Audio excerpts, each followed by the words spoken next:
Hello student, how are you? Good evening. आणि आपण आज मॅथमॅटिक्स सेकंड रेखांकित भागाचं जसं आपण काल पाहिलं तसंच आता रेखांकित भागाचं त्रिकोण आहे, चौकोन आहे, वर्तुळ आहे, सगळं डोक्याने म्हणजे व्यवस्थित टॅलेंट त्याचं व्यवस्थित आपण विचार करून मगच आपण ते रेखांकित भागाचं क्षेत्रफळ काढायचं असतं. पण याच्यापूर्वी सगळे क्षेत्रफळाचं सूत्र माहीत पाहिजे.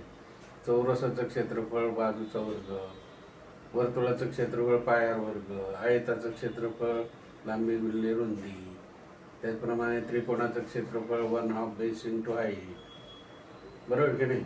असे सगळे क्षेत्रफळ इष्टिका चित्तीचं किंवा लंब इष्टिका चित्तीचं सगळे क्षेत्रफळ माहिती पाहिजे. आणि त्याबरोबर साईड बाय साईड घनफळ पण लक्षात ठेवले पाहिजे. तर अशा प्रकारे आज आपण बघा शेडेड एरिया म्हणजे रेखांकित भागाचं क्षेत्रफळ काढायचं. इथं दिलाय स्क्वेअर. काय दिलाय मित्र? स्क्वेअर दिलाय. स्क्वेअर म्हणजे काय? चौरस. आता चौरस ABCD हा चौरस दिलाय आणि त्याची L किती दिली? AB = 20 centimetre. आता चौरस आहे तर चारही बाजू किती? 20 सेंटीमीटर असणार, नाही का? 20 चारही बाजू. मग आपल्याला प्रथम काय करावं लागेल?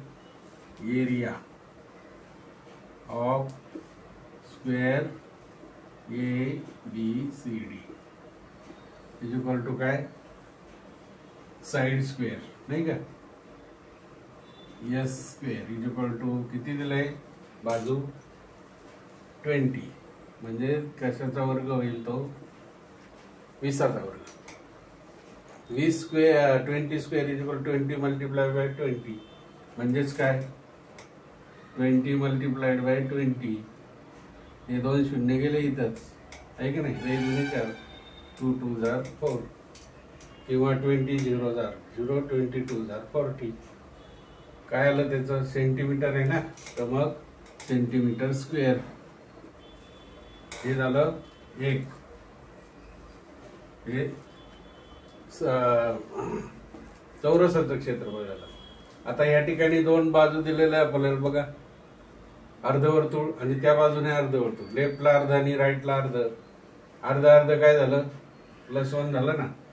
अर्धा वर्तुळ बरोबर प्लस अर्धा वर्तुळ बरोबर किती वर्तुळ? एक वर्तुळ झालं, आहे की नाही? मग एक वर्तुळाचं आपल्याला रेडियस काढता येईल. काही हे 10 हे 20 आहे की नाही? मग आता रेडियस किती येईल? 10 येईल, बरोबर? व्यास 20 म्हणजे रेडियस 10. आता रेडियस 10 तर तुम्ही 10च्या पटीत आहे म्हणून पायाची किंमत घ्या 3.14, बरोबर? आता अर्धवर्तुळाचं येत आहे आपल्याला काढता, पण अर्धा आणि अर्धा एक वर्तुळ झालं म्हणून दुसरं आपल्याला काय काढायचं? Area of circle = πr². आता पायाची किंमत किती दिली त्यांनी? 3.14 मल्टिप्लाय रेडियस किती आहे? 10², बरोबर? आणि मग आता πr² = 3.14. 10चा वर्ग किती आला? आला का? 100. आणि हे πr² = 314. आता हे डेसिमल पॉइंट आहे. डेसिमल पॉइंटच्या पुढे 2 आहे ना, मग एकावर किती शून्य येतील? 2 म्हणजे 0 मल्टिप्लाइड बाय 100. काय आलं उत्तर? 0 0 गेला ना, हा 0 गेला याच्याशी, म्हणजे उत्तर काय आलं? 314 सेंटीमीटर स्क्वेअर. हे वर्तुळाचं क्षेत्रफळ झालं.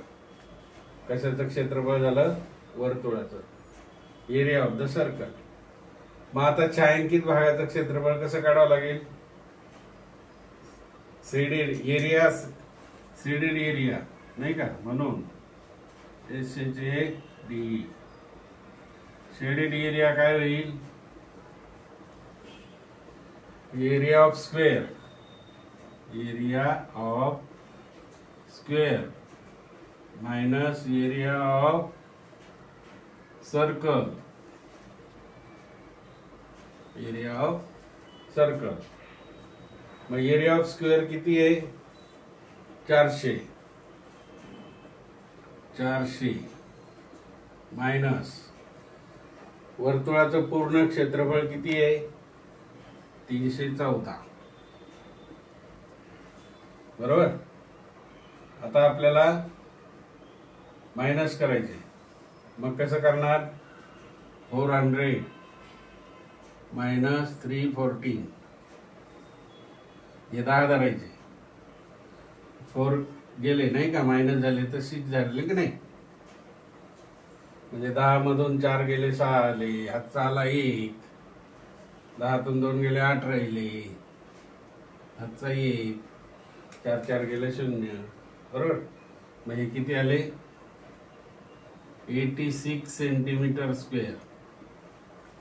म्हणजेच रेखांकित भागाचं क्षेत्रफळ, हा जो भाग आहे रेखांकित, त्याचं क्षेत्रफळ आलेलं आहे 86 सेंटीमीटर स्क्वेअर. हे झालं आन्सर मित्र हो. असं त्रिकोणाचं आणि समलंब चौकोनाचं तुम्ही घरी करा 2 प्रश्न. हा प्रश्न येतो मित्र हो 10वीला, 12वीला, 11वीला, मॅथ ज्याचं आहे त्याला, 9वीला पण आहे. मग हे 3 मार्कासाठी. बरोबर मित्र. तर हे असं सोडवा तुम्ही सर्कलचं पण, आणि सोडवता आनंदाने सोडवा, नो टेन्शन, आणि लाईफ एन्जॉय.